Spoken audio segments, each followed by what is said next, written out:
అండి. అందరూ ఎలా ఉన్నారు? ఈరోజు నేను పాలకూర పప్పు చేస్తున్నాను.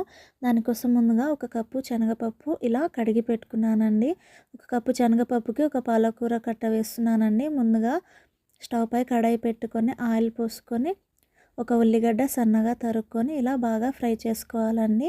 ఉల్లిగడ్డ అనేది కాస్త మగ్గాక ఒక హాఫ్ స్పూన్ అల్లం వెల్లుల్లి పేస్ట్ వేసుకొని పచ్చిదనం పోయేదాకా బాగా ఫ్రై చేసుకోవాలండి. ఒక 1 స్పూన్ దాకా పసుపు వేసుకొని బాగా ఫ్రై చేయాలండి. అందులో మనం ముందుగా కడిగి కోసి శుభ్రం చేసి పెట్టుకున్న పాలకూరని వేసుకొని బాగా కలుపుకోవాలి. ఒక 2 మినిట్స్ మగ్గనిచ్చాక ఒక స్పూన్ దాకా పచ్చిమిర్చి పేస్ట్ వేసుకొని ఇలా బాగా కలుపుకోవాలండి. ఇలా పాలకూరలోని వాటర్ అన్నీ దగ్గరయ్యేంత వరకు బాగా ఫ్రై చేసుకోవాలి.